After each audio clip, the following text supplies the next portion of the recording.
ውዶችዬ የምወዳችሁ እንዴት አላችሁልን? በሌላ በቆንጆ በአዲስ ፊልም መተናል። ፊልሙን እንደምትወዱት እርግጠኛ ነኝ። ስለዚህ ላይክ እና ሰብስክራይብ ማድረግ እንዳይረሳ። ይበልጥኛል ለማበረታታት እንደተለመደው ቪዲዮዎቻችንን በቪፒኤን ማየት ነው። ወደ ቪዲዮ ፊልማችን ሲጀምር ከሌላ ከተማ የመጣችውን ሻውሺንን እናያታለን። አይናፋር ነበረች። ከእናቷ ጋር ወደዚህ ከተማ ከመጡ በኋላ ቀጥታ የገባችው ወደ ዩኒቨርሲቲ ነው። ዩኒቨርሲቲም አይናፋር ከመሆኗ የተነሳ ተማሪዎች የሚቀመጡበት ወንበር ጋር ተቀላቅላ መቀመጥን ፈርታ ነበረ። በዚህም ለብቻዋ አንድ ቦታ ትቀመጣለች። ልክ እንደሷ የተገለለች አንዲት ልጅ ደግሞ አጠገቧ ትቀመጣለች። በዚህም ግን ልጅቷ የጠየቀቻት የመጀመሪያው ጥያቄ የሚሸተው ነገር ምን እንደሆነ ነበረ። ወዲያው ሻሺን ያስታወሰችው ለጤንነቷ ሁሉ የምትጠጣው መድኃኒት ነበረ። በማፈርም ከልጆቷ አጠገብ ትነሳለች። በዛ ሰዓት ስትዟዟር ግን አንድ ኮስታራ ቆንጂዬ የክፍላቸው የተረጋጋ ልጅን አይታው ነበረ። ከሷ አጠገብ ሄዳ መቀመጥን ብትፈልግም መድኃኒቱ ሸተዋል ብላ ስለፈራች ግን ብቻዋን ትቀመጣለች። በመቀጠልም መምህሩ ከገባ በኋላ ተማሪዎች እርስ በርስ እንዲተዋወቁ ብሎ በክብ አስቀምጧቸው ሁሉም እየተነሱ ስለሚወዱት ነገር ስለራሳቸው እንዲሁም ስለማይረሱት ጊዜ እንዲናገሩ እድል ሰጥቷቸው ነበረ። አንድ ባንድ ይነሳሉ። በመቀጠልም ሹጂያው የተባለው ቆንጂያው ኮስታራው ልጅ ከተነሳ በኋላ ሌሎች ተማሪዎች የባጤ ቆጡን ሲቀባጥሩ እሱ ግን ስሙን አስተዋውቆ ነበር የተቀመጠው። በመቀጠል እሷ ትነሳለች። እሷም በውስጧ ያሰበችው ልትናገራቸው ያዘጋጀችው በጣም ብዙ ነገር ቢኖራትም አይናፋር ስለሆነች ግን እሷም ስሟን ብቻ አስተዋውቃ ነበር ቁጭ ያለችው። በመቀጠልም ከክፍለ ጊዜው በኋላ ተማሪዎች አንድ ላይ ጊዜ ሊያሳልፉ ስለሆነ ይጋብዟታል። እምቢ ማለት ፈልጋለች። ነገር ግን መገለልን ስላልፈለገች እሺ ብላ ተቀላቅላ ትሄዳለች። ሁሉም አንድ ላይ ጠርሙሳቸውን እያነሱ እየጠጡ እየተጫወቱ ነበረ። ነገር ግን ተማሪዎቹ የሚያወሩት ለውትድርና ስልጠና ስለገቡበት የካምፕ ሁኔታ ነበረ። እሷ ደግሞ በህመሟ ምክንያት አልሄደችም ነበረ። ታዲያ ተግባብታ ከነሱ ጋር ማውራትም አልቻለችም። ያንን ቤት ተዝናንተው ከጨረሱ በኋላ ወደ ሌላ ቦታ ሊሄዱ አሁንም አብራቸው እንድትሄድ ጠይቀዋት ነበረ። እሷ ግን እምቢ ትላለች። በዚህም ብቻዋን እየተራመደች እያለ ግን ወደ ካምፓሷ መመለስ ከብዷት ነበረ። ራሷን ያገኘችው የንግድ ቦታ ውስጥ ነው። በዛ ሰዓት ደግሞ እንደ ድንገት ሆኖ የተገጣጠመችው ከሹጂያው ጋር ነበረ።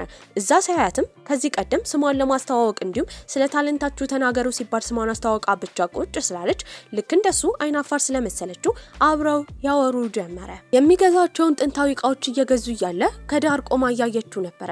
ከዛ ጨርሰው ከተለያዩ በኋላ ባስ የምታገኝበትን ቦታ ግራ ስለገባት እንዴት ባስ ማግኘት እንዳለባት ያሳያታል። ቤት ድረስም ነበር የሸኛት። እየሸኛት እያለ ለምን ወደ ፓርቲው እንዳልመጣ ትጠይቋለች። እሱም ሰዎች እሱን ከማግለላቸው በፊት ቀድሞ እንደሚያገላቸውና ኮስታራ እንደሆነ ነበር የነገራት። እሷንም ከሸኛት በኋላ የሱ መንገድ እንደሆነ ቢናገርም ሌላ ባስ ይዞ ነበረ ወደ ራሱ ቤት ሄደው። ለምን ለሷ ብሎ ወደ ሌላ ሰፈር እንደሄደ ራሱ ግራ ገብቶት ነበረ። በመቀጠልም ክፍል ሊያስተምራቸው የገባው የቅርጻ ቅርጽ መምህራቸው ሲሆን በጣም ቁጡና ማርክ የማይሰጥ እንደሆነ የሚወራለት መምህር ነበረ። እንደገባም ሁለት አድርጎ ቡድን ሰጥቷቸው ነበረ። እሷ ብቻዋን እንደቆመች ያየው ሱጂያውም አብረው እንዲሆኑ ጥያቄ ያቀርብላታል። ደስ ነበር ያላት። መጀመሪያ የተሰጣቸው ስራ ለሁሉም ሰሃን ነበረ። ያንን ሰሃን ከሰባበሩ በኋላ መልሰው እንደ አዲስ እንዲገጥሙትም ትዕዛዝ ይሰጣቸዋል። ግማሾቹ በማጣበቂያ ግማሾቹ በፕላስተር እያጣበቁ ነበረ። ነገር ግን ሱጂያው ትልቅ እውቀት ስላለው በቀላሉ ያንን የተሰባበረ ሰሃን ቆንጆ አድርጎ በማይታወቅ ሁኔታ አዲስ አድርጎ ሰርቶት ነበረ። መምህሩም ይሄን ባየበት ጊዜ ከሁሉም ተማሪዎች የነሱ ትልቅ ማርክ እንደሚሰጠው ነግሯቸው ነበረ። ያ ብቻ አልነበረም። እንደዛ ለፍተው የገጣጠሙትን ሳህን ድጋሚ እንዲሰብሩትና ቤታቸው ከወሰዱ በኋላ በሌላ ለየት ባለ መልኩ ገጥመው እንዲሰሩት ነበር የነገራቸው። እሷ ለመስበር ብትሳሳለትም እሱ ግን ወዲያው ነበረ ሳህኑን ድጋሚ ሰበረው። ወደ ቤት ሄደው ደግሞ በጋራ መስራት አለባቸው። እሷ እንዳትለፋ ግን ራሱ እንደሚሰራ ይነግራታል። ነገር ግን እሷ ተከትለው የሚሰራበት ቦታ ድረስ ሄዳ ነበረ። እዛ ያሉ እቃዎችን እንዳለ ማወቅ ስለምትፈልግ የሚያደርገውን እያንዳንዱን ነገር እያስረዳት ነበረ አብረው ሲሰሩ የነበረው። በሌላ ከለር ግጠሙ ስለተባለ ከሳህኑ ግማሹ ክፍልም መምህሩ ስለወሰደው በሌላ ነገር ነበር የገጠሙት በኋላ አዲስ ለማድረግ ቢሞክሩም ነገር ግን እሷ ከለሩ አልተጣጣመላትም ነበረ። በዚህም የሳህኑ ስዕል የነበረውን በራሷ በእጇ ስላ ቆንጆ አድርጋው ነበረ። መምህሩም ሌሎች ተማሪዎችን ከሰደበ በኋላ በቀጣይ ቀን የነሱን በጣም ወዶት ነበር። አሁንም የሰሩትን ስራ መምህሩ ድጋሚ እንዲሰብሩት ነበር የነገራቸው። ለመስበር በጣም ሳስታ ነበረ። አሁንም የሰበረላት ሱጂያው ነበር። መምህሩም የተሰባበሩ ሳህኖችን እንዳለ አንድ ላይ ከሰበሰበ በኋላ አሁንስ ድጋሚ ሳህኑን መጠገን እንደሚችሉ ነበር ይጠየቃቸው። ተማሪዎቹ ግራ ይጋባሉ። በዚህ መምህሩ ሲናገር የነበረው የቅርጻ ቅርጽ ትምህርት ላይ ቁልፉ ነገር የተሰባበሩ የወዳደጉ ጥንታዊ የሆኑ እቃዎችን መልሶ አዲስ የማድረግ አቅም ስለሆነ ጠንክረው እንዲሰሩ ይነግራቸዋል። የተሰባበሩ የወዳደጉ ጥንታዊ የሆኑ ሸክላዎችን ራሱ መልሶ መግጠም ስለሆነ እሱ ላይ ጠንክረው እንዲሰሩ ነበር ሲነግራቸው የነበረው። እሷን ከተሰባበሩ ሳህኖች መካከል አንዱን ለማንሳት ስትሞክር እጇ ስለተቆረጠ ወዲያው የቁስል ፕላስተር ይሰጣታል። በመቀጠልም ስልክ ተለዋውጠው ነበረ። ቤትም ለማመስገን ያክል ቴክስት ትልክለታለች።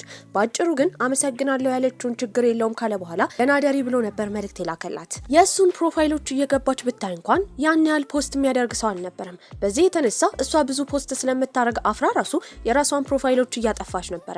በቀጣይ ቀንም ትምህርታዊ ጉዞ ነበራቸው። ጥንታዊ ቦታ ከሄዱ በኋላ እየተዟዟሩ እያዩ ነበረ። ታዲያ እሷም አንድ ግድግዳ በእጇ እየነካች ግድግዳው ሲነካ ደግሞ ድምጽ ያወጣ ነበረ።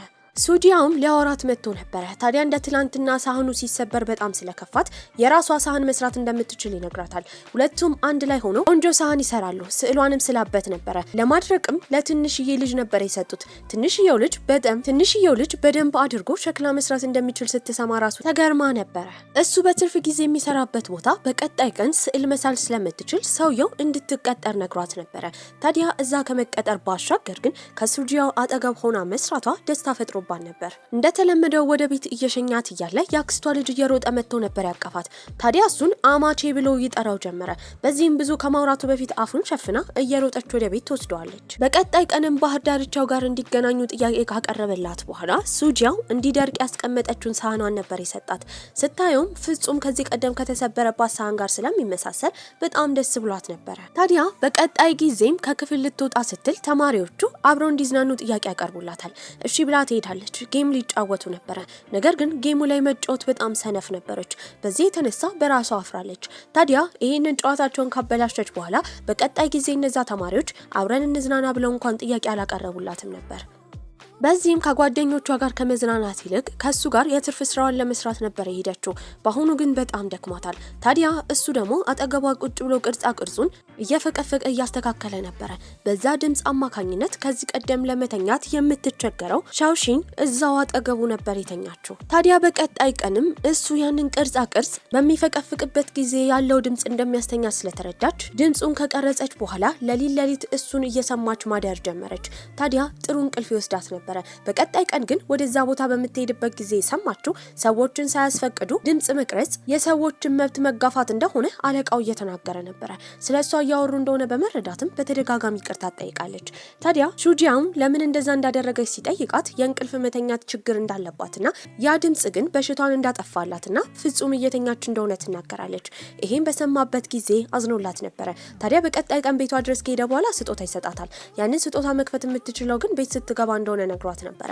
በምትከፍትበት ጊዜ ድምጹን ከቀረጸ በኋላ ለመተኛት እንዲረዳት ነበር የተመኘላት። ያንን ስጦታ ስታይም በጣም ትደሰታለች። የሹጂያውን ህይወት በምናይበት ጊዜ የሚኖረው ከእናቱና ከእንጀራ አባቱ ጋር ነበረ።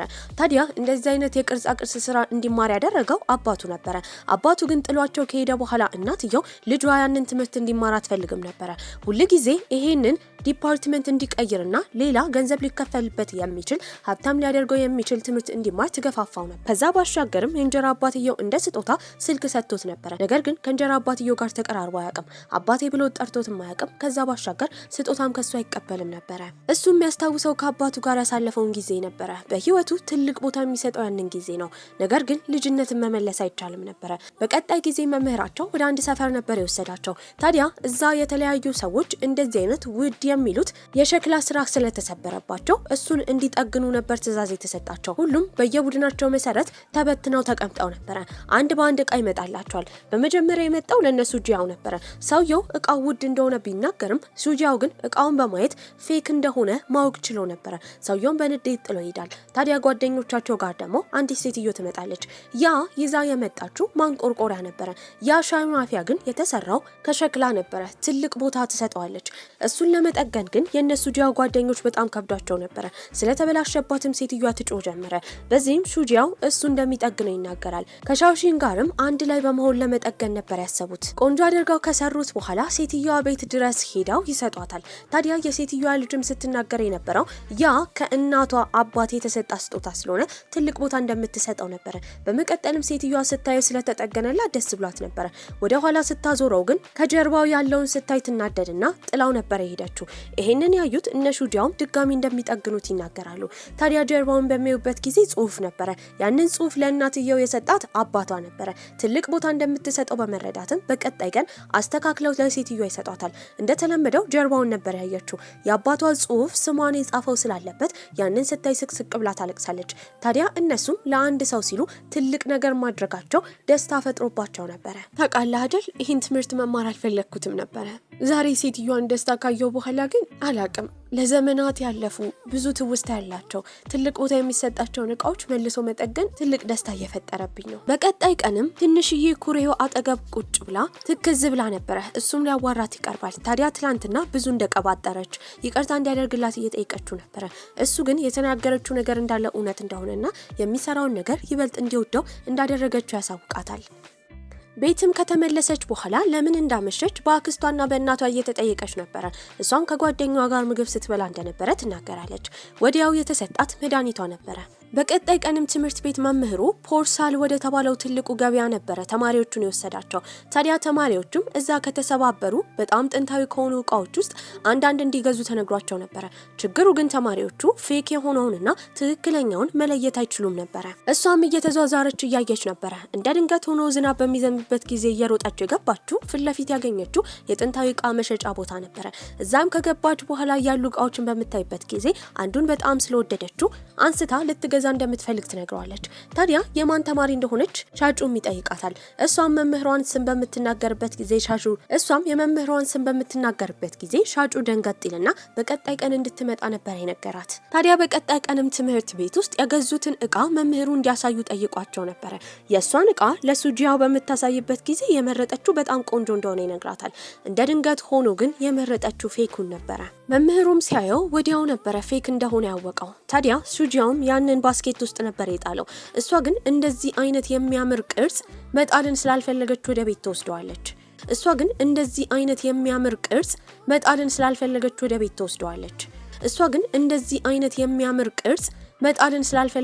ቤት ተወስደዋለች። በቀጣይ ጊዜ መምህራቸው የሚፈልጉትን ስራ ሰርተው አድርቀው እንዲያመጡ ትዕዛዝ ሰጥቷቸው ነበረ። ታዲያ ሱጂያው ቤት በነበረበት ጊዜ እናትየው የአባቱን እቃ ራሱ አውጥቶ እንዲጥል ብትነግረውም ከአባቱ ጋር ድሮ የሰራው ትንሽዬ የሸክላ ጥንቸል መጣል አልፈለገም ነበረ። ሻውሰንም በቀጣይ ቀን ፖሊስ በነበረችበት ጊዜ ከትምህርት ቤት ጓደኛዋ ዩኤክሳይን ጋር ይገናኛሉ። ታዲያ ጓደኞቿ አብሯት የማይጫወቱትን ጌም አብረው እንዲጫወቱ ሻውሰንን ጠይቃት ነበረ። በዚህም ሁለቱ ይጫወቱ ጀመረ። ሻውሰን ከዚህ ቀደም ዝም ብትልም በአሁኑ ግን ከዩኤክሳይን ጋር በጣም ተግባብታ ጌሙን ሁላ እንድታሸንፍ አሻንጉሊት እንድትሸለም አድርጋት ነበረ። ቤትም አርፍዳ ስትሄድ እናትየው እንደተለመደው ጥያቄ ስታበዛባት ከሴት ጓደኛዋ ጋር እንደሆነች ለማሳየት ፎቶ ሰጥታት ነበረ።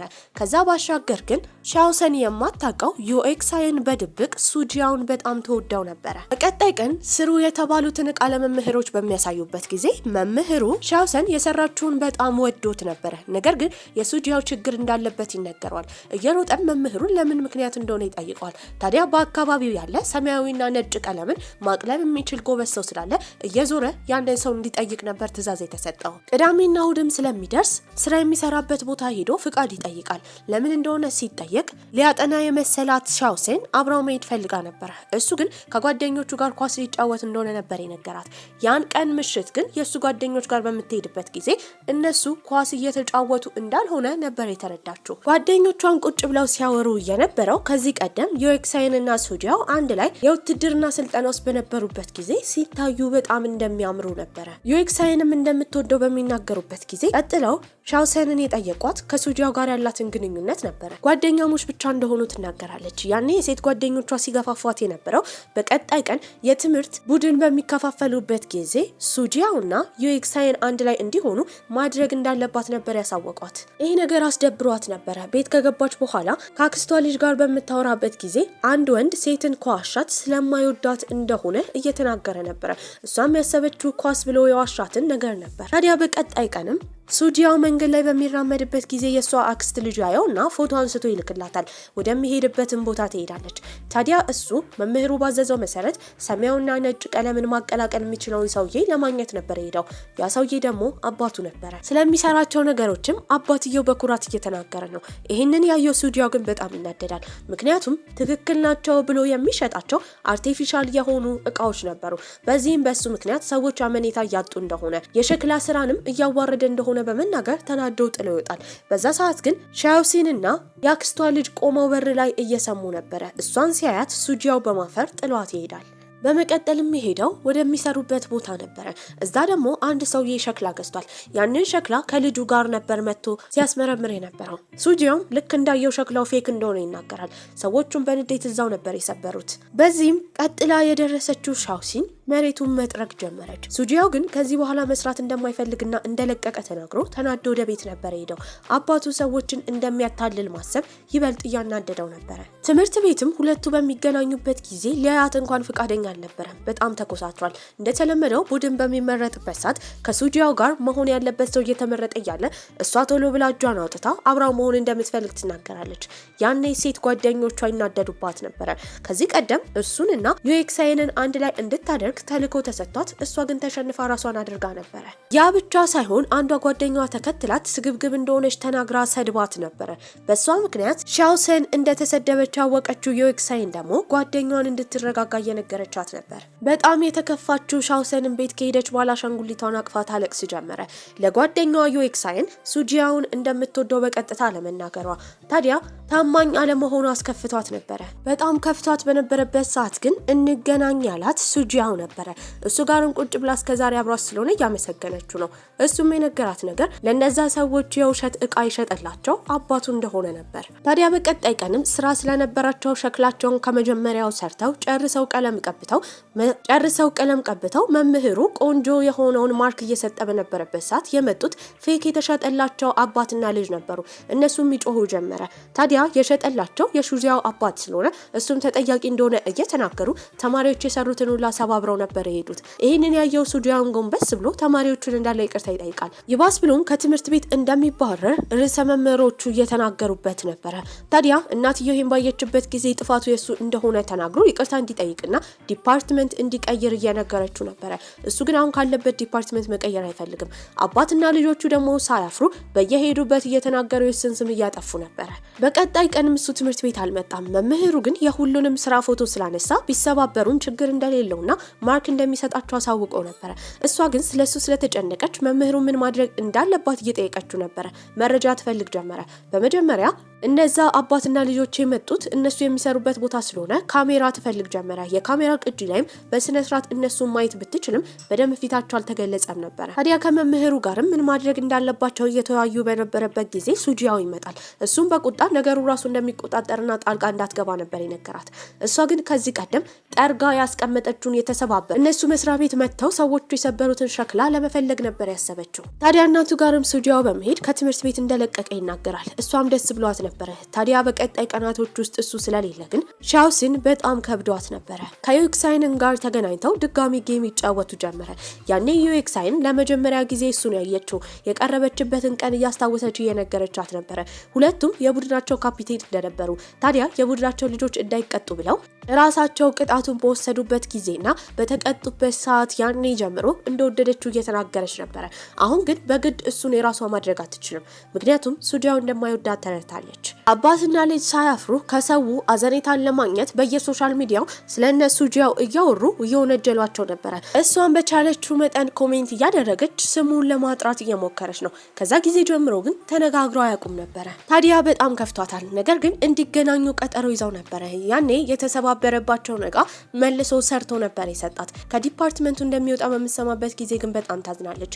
ይህንን ዲፓርትመንት እንድትወደው እራሱ ያደረጋት እሱ ነበረ። በቀጣይ ጊዜያቶችም የሚሰሩበት ስራ ሆና እየሰራች በነበረበት ጊዜ አስታወሰችው ያለቃዋ ወፍ የተሰባበሩ እቃዎችን እንደሚያመጣ ነበረ። ከዛ የወፍ ጎጆ ጋር በመሄድ ካመጣ በምታይበት ጊዜ ያገኘችው ስባሪውን ነበረ፣ ከዚህ ቀደም ጠርጋ ይጣለችውን። ያንንም ለመምህሯ ትሰጣለች። መምህሯም ባላቸው አቅም አማካኝነት አባትና ልጅ ጋር በሄዱ ጊዜ ከዚህ ቀደም የወሰዱት እቃ ፌክ እንዳልሆነ በማሳየት ማስረጃ ሁላ ሰጥተዋቸው ነበረ። በዚህም የሱ ስም ይጠራለታል። ወደ ትምህርት ቤትም መመለስ ችሎ ነበረ። የደስደስም ጌም ለመጫወት በወጡበት ጊዜ ቀድሞ ሱጂያው የጌሙን ውስብስብ ነገር ከፈታታ በኋላ ሁሉም ቶሎ ወደ ቤት እንዲሄዱ አድርጓቸው ነበረ። ከመሄዳቸው በፊት ግን ከዚህ ቀደም የዩክሳይን ጓደኛ የሆነችው ሻውሲንን የሰደበቻት ልጅ እንዳይቀርታ ስጦታ ሰጥታት ነበረ። ሱጂያውና ሻውሲን ደግሞ ፍጹም ተቀራርበው ነበረ። እሷ ሁል ጊዜ የምትጠጣው መድኃኒት ስለሚመራት እያስቀመጠ ከረሜላ ይሰጣት ነበር። የእሱ አባትም ከዚህ በኋላ ፌክ ነገር ላለመስራት ለራሱ ቃል እየገባ ነበረ። ሱጂያውም እናቱን ከጠራ በኋላ መደባበቅ ስለማይፈልግ ዲፓርትመንት ቀይራለሁ ብሎ ከዚህ ቀደም ተናግሮ አሁን ወደ ራሱ ዲፓርትመንት ስለተመለሰ ሲነግራት የነበረው አባቱን ተከትሎ እዚህ ነገር ውስጥ እንዳልገባ፣ እንዲህ አይነት ሸክላ ስራ መስራት በጣም እንደሚወድ ነበር የነገራት። በረፍት ጊዜያቸውም ለመስራት ሄዳ ነበረ። ታዲያ እሱ ቁጭ ብሎ እየጠበቃት ነው። አለቃቸው ስላልነበረ ጥሩ ጊዜ ያሳልፋሉ ብሎ አስቦ ነበረ። አጠገብ ለአጠገብ ሆኖ በሚሰሩበት ጊዜ የምትወደውንና የምትጠላውን ነገር መጠየቅ ፈልጎ ነበር። ሳያስቡት ግን አለቃቸው ይመጣል። ሁለቱም ሻይ እንዲጠጡ ነበር የጋበዛቸው። መጀመሪያ ሹጂያ የአለቃውን ጸባይ ስለሚያውቅ ሻይ መጠጣት ባይፈልግም በሷ ጉጉት የተነሳ ሁለቱም ቁጭ ብለው ይጠጡ ጀመረ።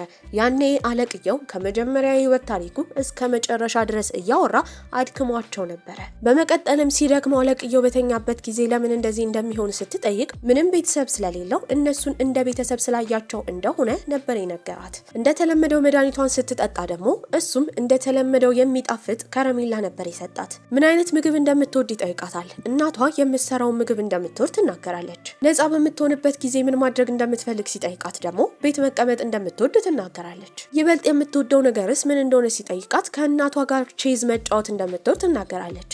ሲኒማ ሄዳ ፊልም ማየት እንደምትወድ ሲጠይቃት እንደማትወድና ጫጫታ እንደማያስደስታት ትናገራለች። ኮንሰርትስ መሄድ እንደምትፈልግ ይጠይቃታል። እንደምትወድ ነገር ግን እዚህ ከተማ ውስጥ ኮንሰርት እንደሌለ ትናገራለች። ቀጥታ መልስ ልትመልስለት አልቻለችም። የምትፈልገው ነገር ካለም ይጠይቃታል። እንደሌለ ትናገራለች። ምኞቷ ምን እንደሆነ ሲጠይቃትም ዓለም ሰላም እንድትሆን እንደምትፈልግ ትናገራለች። በመጨረሻም ለመናገር ነበር የወሰነው። ከዚህ ቀደም ወደ ዲፓርትመንቱ እንዲመለስ የተሰበረውን ዕቃ ያገኘችው እሷ ስለሆነች እንደ ምስጋና ጥሩ ነገር ሊያደርግላት ስለሚፈልግ እንድትነግረው እየጠየቃት ነበረ።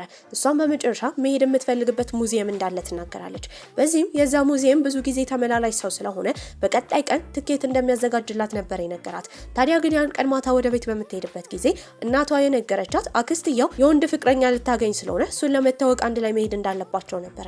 በዚህም በቀጣይ ቀን አብራው ወደ ሙዚየሙ ልትሄድ እንደማትችል መልእክት ትልክለታለች። ችግር እንደሌለው ቢናገርም ትኬቱን ገዝቶ ስለነበረ ግን በጣም ደብሮት ነበረ። ታዲያ እሷ የአክስቷን ባል ለመታወቅ እሱ ደግሞ ትኬቱ እንዳይባክንበት ከጓደኛው ጋር ወደ ሙዚየም ይሄዳል። ጓደኛው ግን በጣም ወረኛ ነበረ። የአክስትየው ባል ደግሞ ያን ያህል ጥሩ አልነበረም። በግዴታ የአክስትየውን ልጅ ለመታወቅ ለመገፋፋት ይሞክራል። አክስትየውንም ባልተገባ መልኩ እያቀፋት ነበረ። በዚህም ልጁ ራሱ ተናዶ በጭቃ እጁ የአክስትየውን አዲስ ባል በጥፊ ከመጣ በኋላ ባልየው ደግሞ መልሶ ልጁን ሊቆጣው ሲል አክስትየው መሀል በመግባት ሳይስማሙ ተለያይተው ነበረ። ቤትም ከገቡ በኋላ ቤተሰቡ መሀል ጭቅጭቅ ተፈጥሮ ነበረ። የአክስትየው ልጅ ራሱ የሻውሲንን እናት ጮህባት ነበረ። ሁል ጊዜ ትምህርት እንዲያጠና እንደምታስገድደው እናቱን ደግሞ ካላገባሽ ብላ እያስገደደቻት እንደሆነ ይናገራል። ታዲያ ግን ቤተሰብ ስለሆኑ በቀጣይ ቀን መልሰው ተታርቀው ነበረ። ታዲያ እሷ ቁጭ ብላ በተደጋጋሚ ፎቶ ስታይ ነበረው የሱጂያውን ነው። ይህንን ያየው የአክስቷ ልጅ ያሾፍባት ጀመረ። ስልኳንም ቀምቷት በሚሮጥበት ጊዜ እነሱ እየተሯሯጡ እየተጫወቱ እናትየው ነበር የመጣችው። በዚህም ምን እያደረገች እንደሆነ ትጠይቃታለች። እንዳይናገርባት የአክስቷ ልጅ እየተቆጣችው ነበር። አሁን እሱን እንደምትወደው ስለተረዳች አጠገብ ላጠገብ በሚቀመጡበት ጊዜ ሌሎች ተማሪዎች ራሱ ግንኙነት እንዳላቸው ይጠረጥሯቸው ነበረ። ታዲያ በቀጣይ ቀን እንዲገናኙም ስለቀጠራት ይሆናል ብላ ያሰበችው ቀሚስ ልታገኝ አልቻለችም ነበረ። በዚህም ኖርማል ልብስ ለብሳ ትሄዳለች። ያን ቀን በጣም ጥሩ ጊዜ ነበር ያሳለፉት። ወደ አንድ ሸክላ መሸጫ ቦታ በሄዱበት ጊዜ ልጅቷን ያየው ሱጂያው ወዲያው የምትሸጠው ነገር ፌክ እንደሆነ ነበር የነገራት። በዚህም ልጅቷ በጣም ትናደዳለች። ባለቤቷም ትመጣለች። ታዲያ እሱን ባየችበት ጊዜ ከዚህ ቀደም ቫይራል ወጥቶ የነበረው ቪዲዮ የተቀረጸው ልጅ እንደሆነ አረጋግጣ ነበረ። እሱን ለማወቅም በቀጣይ ቀን የሚሰራበት ቦታ ነበር የሄደችው። ከዛ ስራ ቦታ ስትወጣ የነበረችው ሻውሴንም ሴት እሱን ለማግኘት እንደመጣች ባየችበት ጊዜ በጣም ቀንታ ነበረ። ሁለቱ ብቻቸውን እንዲያወሩ ስላልፈቀደችም እቃ ረስቻለሁ አገኛለሁ በሚል ምክንያት ወደ ውስጥ ገብታ የአለቃዋን እቃ ወስዳ ነበር ሁላ ሄደችው። ሁለቱም በሚያወሩበት ጊዜ ስለ ቅርጻ ቅርጽ ያለውን ትልቅ እውቀት ያየችው ሴትን በጣም ወዳው ነበር። በቀጣይ ቀንም እሱ ልታገኘው ድጋሚ ትመጣለች። የተናገረችው ሁለቱም እሷ መስሪያ ቤት እንዲሰሩ ልትቀጥራቸው እንደመጣች ነበር። ተስማምተውም ይሄዳሉ። እያንዳንዱን ሰው ልታስተዋውቃቸው ችላ ነበር። ወደ ቤትም በሚመለሱበት ጊዜ ለምን እንደደበራት ሻውሴንን እየጠየቃት ነበር። እሷም ስትናገር የነበረው ሁለቱ አንድ ላይ ስለሚሰሩ አንድ ላይ እንደተጠሩ እንጂ በብቃቷ ስራ ልትቀጥራት ልጅቷ እንዳልፈለገች ትናገራለች። እሱ ግን ጎበዝ እንደሆነች እየነገራት ነው። በራሷ አትተማመንም። በቀጣይ ቀንም አብረው ትምህርት ቤት እየተማሩ በነበረበት ጊዜ በራስ መተማመኗ በጣም ስለወረደ ሴትዮዋ የቀጠረቻት በብቃቷ እንደሆነ እየነገራት ነው። ልታምንበት አልፈለገችም። ወደ ቤትም በባስ እንደተለመደው እየተመለሱ ነበር። ጭራሽ አልተነጋገሩም ነበር። በቀጣይ ቀንም ስራ ሊጀመር ስለሆነ እቅዳቸውን አንድ ላይ ተሰብስበው እያወሩ ነው። ሀሳባቸውም ለኢንቨስተሮች ማቅረብ የሚችሉትን ጌጥ መስራት ነበር። በዚህም እንዴት እንደሚሰራ እሱ ቁጭ ብሎ በሚያስተምራት ጊዜ ሲያቺን የተባለችው ልጅ በጣም ጎበዝ ነበረች፣ ቀልጣፋም ነበረች። የሁለቱም መቀራረብ ያየችው ሻውሲንም በጣም ትናደድ ጀመረ።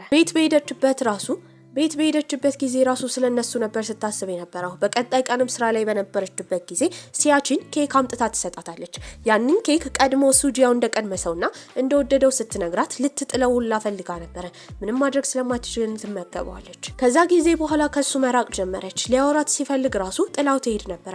ታዲያ ሁለቱ እየተራራቁ እንደሆነ ያየው አለቃቸው ደግሞ ለምን እንደተጣሉ ይጠይቀዋል። ታዲያ ሴት ልጅን መቼም ቢሆን እንዴት እንዳናደዳት መረዳት ስለማይችል ያጠፋውን ጥፋት አንድ ባንድ እንዲያስብ ነበር አለቃው ሲመክረው የነበረው። ብቻቸውንም በነበሩበት ጊዜ ያጠፋው ጥፋት እንዳለ ይጠይቃታል። እሷም እንዳልተናደደችበት በመኮሳተር እየተናገረች ነበር። አይኗ ላይ ግን ንዴቷ ይታወቃል። አንድ ፊኛ ሻጭን ባጠገባቸው በሚያልፍበት ጊዜ ያንን ፊኛ እንደምትፈልግ ይጠይቃታል። አልፈልግም ብላ ትኮሳተራለች። ነገር ግን ሰውየው ሲሄድ ፊኛውን በአይኗ እየተከተለች እንደሆነ የተረዳው ሱጂያውም አንዱን ገዝቶ ሰጥቷት ነበር። ስጦታ ስለተሰጣት ደስ ብሏት ቤት ራሷ ያንን ፊኛ ሰቅላ ሌሊቱን ሙሉ እያየችው ነበር ያደረችው። በቀጣይ ቀን ወደ ስራ በሄዱ በት ጊዜ ግን እሷ ያየችው ነገር ሲቺንና ሱጂያው አንድ ላይ ተቀራርበው እጅ ለእጅ እየተነካኩ ታያለች። በዚህ ንዴትም በጣም ትቃጠልና ወደ ስራ ተመልሳ አልገባችም ነበር።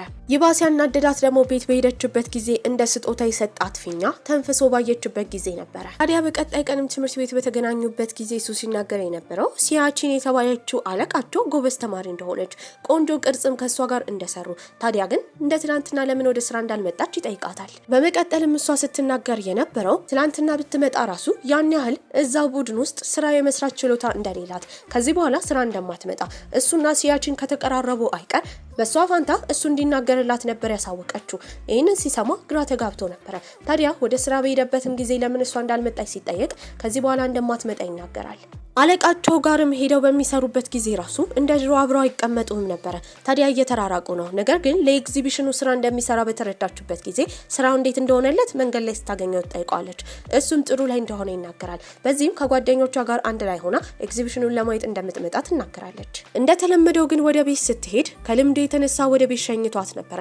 ተሰናብታውም ትገባለች። ነገር ግን የጥፋተኝነት ስሜት ስለተሰማት እየሮጠች ተመልሳ እሱን ለማግኘት በምትሄድበት ጊዜ ግን ባስ ውስጥ ሲገባ ነበር ያየችው። ታዲያ ለምን ባስ ውስጥ እንደሚገባ ግራ ገብቷት ነበር። እስከዛሬ እሷ ሰፈር አካባቢ እንደሆነ ነበረ ቤቱ የምታውቀው። በቀጣይ ቀን ዩክሳይንንም ስትጠይቃት ይሄን ሁሉ የሚያደርገው ስለሚወዳት እንደሆነ እንጂ ሰፈሩ ሌላ ቦታ እንደሆነ ሁላ ነበር የነገረቻት። ታዲያ ወደ ኤግዚቢሽንም ከጓደኞቿ ጋር ሆና ሄዳ ነበር። ነገር ግን ያን ያህል ኢንቨስተር ስላላገኙ ያ ቤት ሊዘጋ እንደሆነ ነበር የተረዱት። ምንም ቢከፋቸውም እንደ ጓደኛ አንድ ላይ ተሰብስበው ያወራሉ። ሲያቺንም እሷን ባየችበት ጊዜ ለብቻዋ ታናግራት ጀመረ። እሷ ድሮ ላይ ስራ በጀመረችበት ሰዓት አቅም እንደሌላት እንደምታስብ፣ ነገር ግን ሻውሺንን ባየቻት ጊዜ በጣም አቅም ስላላት በራሷ እንድትተማመን ነበር ስትመክራት የነበረው። ያን ቀን ደግሞ ስራ ስትመጣ ያየችው ነገር እንዳሰበችው እንዳልሆነ፣ እጇ ተቆርጦ የቁስል ፕላስተር እንዳደረገላት እንጂ በመካከላቸው ምንም እንደሌለ ሲያቺን ትናገራለች። እንደተለመደው በባስም ወደ ቤት ሊሸኛት እየሄዱ በነበረበት ጊዜ ኢርፎን እየሰማ ነበር። አንዱን ጆሮ ተወስዷለች። ታዲያ ስሜቷን ለመናገር በጣም ፈርታ ነበር። ከዚህ በላይ ዝም ማለት ስላልፈለገች ግን እንደምትወደው ነበር የነገረችው። እሱም ድርቅ ብሎ ይቀራል። ከዛ በኋላ ምንም መልስ አልመለሰላትም። ቤት ከሸኛትም በኋላ ጥሏት ነበር ሄደው። ግራ ትጋባለች። ለጓደኛዋም ነግራት ነበር። ታዲያ አንዴ ከተናገረች ምናልባት ባስ ውስጥ ስለሆኑ ላይሰማት ስለሚችል ድጋሚ መናገር እንዳለባት ነበር ስታሳውቃት የነበረው። ነገር ግን ሱጂያው ሰምቶ ነበረ። እሱም ከጓደኛው ጋር የፍቅር ግንኙነት ምን እንደሆነ፣ ሴትን እንዴት ማዝናናት እንደሚችል ጥያቄ እያቀረበ ነበር። አንድ ቦታም እንዲገናኙ ቀጥሯት ነበረ። ቀድማ ነበር የደረሰችው። ነገር ግን እንደ ጓጓች እንዲያቀባት ስላልፈለገች ተደብቃ ነበረ። እሱም ቀድሞ ነበር የደረሰው። እሱም በፊናው ተደብቆ ነበረ። መንገድ ላይ እንደ ድንገት እንደተገናኙ በማስመሰልም አጠገብ ላጠገብ ቁጭ ብለው ጥሩ ጊዜ ያሳልፋሉ። ታዲያ እሱም ከዚህ ቀደም ስሜቷን ስትናገር እንደሰማት እሱም መልሶ እንደሚወዳት በህይወቱ ካጋጠማቸው ጥሩ ነገሮች አንዱ እሷ እንደሆነችና በቤተሰቡ ያልተወደደ ስሜት እንደሚሰማው ስለወደደችው ግን ደስተኛ እንደሆነ ይነግራታል። ያኔ እጅ ለእጅ ተነካክተው ፍቅራቸውን ተገላልጸው ነበር። ከዛ ጊዜ በኋላ የቀለጠ ፍቅር ውስጥ ገብተው ነበረ። በቻሉት መጠን ጊዜያቸውን አብረው ለማሳለፍ ይሞክራሉ። ነገር ግን ጓደኞቻቸው እንዲያውቁባቸው አልፈለጉም ነበር። ታዲያ አንድ ቀን ላይ መምህራቸው የወሰዳቸው በሀገሪቷ ጥንታዊ ሰውዬ አሉ። እሳቸው በጣም ቆንጆ የሸክላ ስራዎች ነበር የሚሰሩት። እሳቸው ጋር ሄደው እንዲሰሩም ትዕዛዝ ይሰጣቸዋል። ታዲያ ከጓደኞቻቸው ጋር በነበሩበት ጊዜ ግን ከዚህ በላይ ማውሸት ስላልፈለገች እጁን በመያዝ ፍቅረኛው እንደሆነች ትናገራለች። መምህራቸው ራሱ ይሄንን አይቶ ለእነሱ ተደስቶ ነበረ። ዩክሳይንን የሚወዳት ደግሞ አንድ የሙዚየም አስጎብኚ ተገኝቶ ነበረ።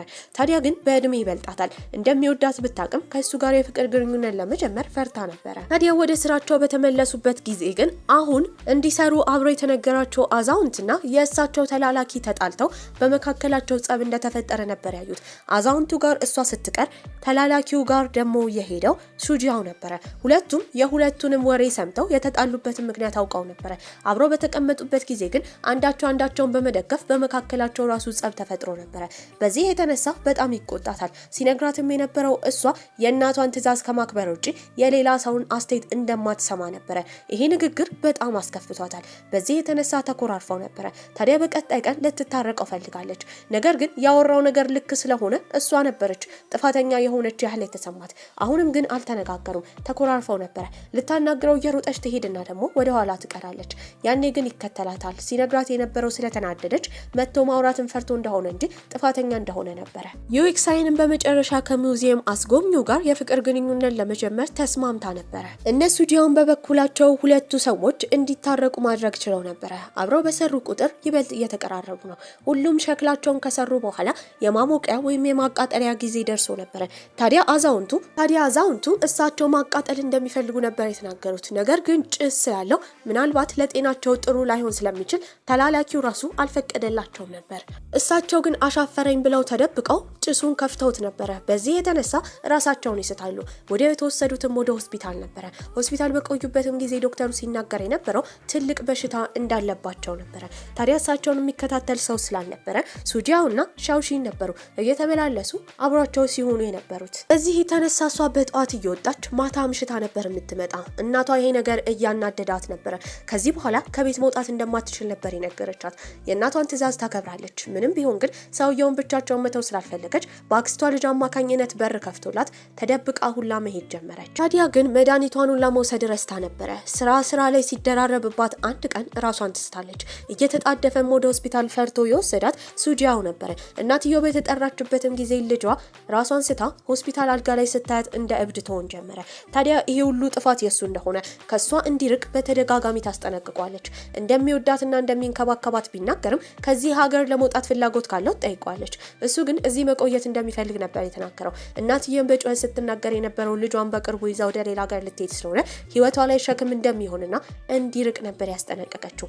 ታዲያ ራሷን ከሳተችበት ሻውሺን ስትነሳ መጀመሪያ የጠየቀችው ሱጂያው የት እንደሆነ ነበረ።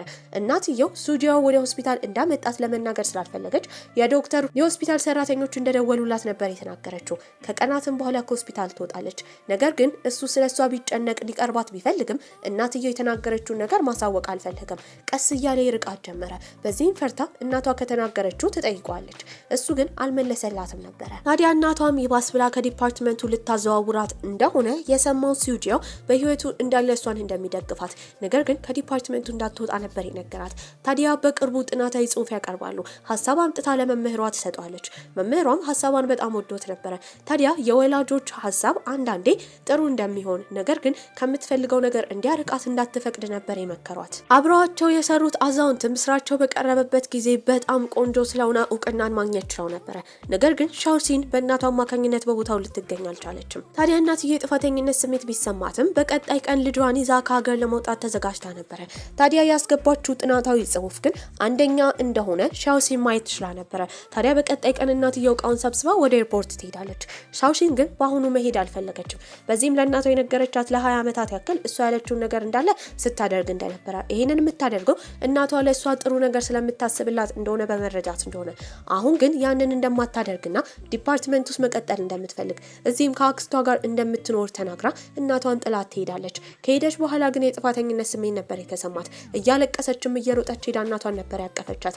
እናትየውም በአሁኑ ትለሳለሳለች። በዚህም እሷ የፈለገችውን አላማ እንድትከተል ፈቅዳላት ነበረ። እየሮጠችም የሄደችው ሲዩጂያ ጋር ነበረ። ዲፓርትመንት እንደማትቀይር ክረምቱንም እዚህ እንደምትሆንና እንደምትማር ትነግሯለች። እሱም ይህን ሲሰማ ደስ ብሎት ነበረ።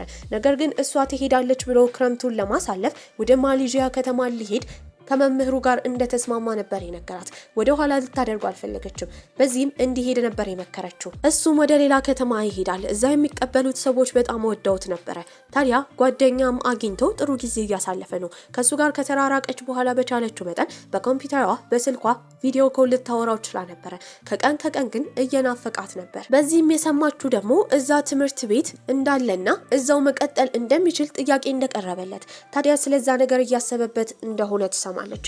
በዚህም ሊራራቁ እንደሆነ በመረዳት በጣም ከፍቷትም በጓደኞቿ ግፊት አማካኝነት እሱን ሰርፕራይዝ ለማድረግ ወደዛ ከተማ ለመሄድ ነበር ያሰበችው። ታዲያ ከዚህ ቀደም በራሷ የማትቆም በራሷ የማትተማመን ሴት ነበረች። አሁን ግን ሀገር አቋርጣ ፍቅሯን ለማግኘት ቆርጣ ተነስታለች። ጓደኞቿንም ተሰናብታ ነበር ሄደችው። ታዲያ ለሱ ግን አልነገረችውም። ሰርፕራይዝ ልታደርገው ፈልጋ ነበረ።